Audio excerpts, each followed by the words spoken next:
পয়লামারীর বিষ্ণুপ্রিয়া মণিপুরী ভাষা দিবস উপলক্ষে বর্ণাঢ্য র্যালি, পুস্তক আবরণ উন্মোচন, সাংস্কৃতিক অনুষ্ঠান সহ বিভিন্ন অনুষ্ঠানের আয়োজন করা হয় আগরতলা মুক্তধারাতে।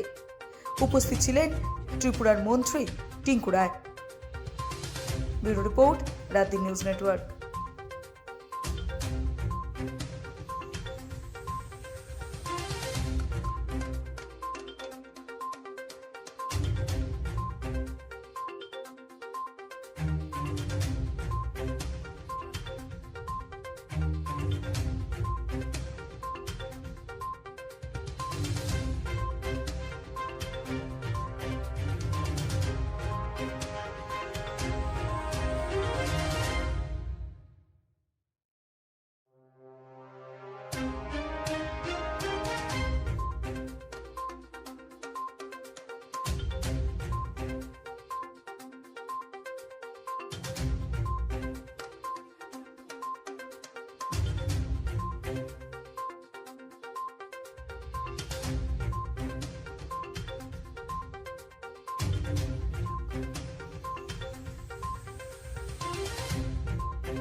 অনুষ্ঠানটা হলো আমাদের বিষ্ণুপ্রিয়া মণিপুরী ভাষা দিবস উপলক্ষে আজকের অনুষ্ঠান।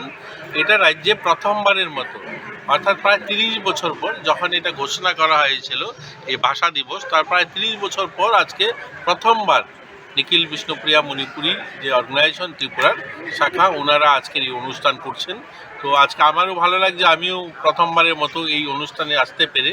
আর এখানে এই মঞ্চে যারা আছেন সকলেই এটা প্রথমবারের অনুষ্ঠান, যেহেতু প্রথমবার ওনারা অংশগ্রহণ করছেন। এবং আপনারা সকলেই জানেন এই বিষ্ণুপ্রিয়া ভাষাকে সংরক্ষিত করতে এবং এই ভাষার জন্য যিনি সুদর্শনা সেনা, যিনি প্রাণ দিয়েছেন, বলিদান হয়েছেন, এবং ওনাকেও শ্রদ্ধাঞ্জলি জানানো হলো। এবং এই ভাষা এবং আমাদের সাহিত্য, আমাদের বিষ্ণুপ্রিয়া মণিপুরী তার সংস্কৃতি, কৃষ্টি, এগুলোকে নতুন প্রজন্মের কাছে তুলে ধরা এবং এটাকে এগিয়ে নিয়ে যাওয়ার মূল লক্ষ্যে আজকের এই অনুষ্ঠান।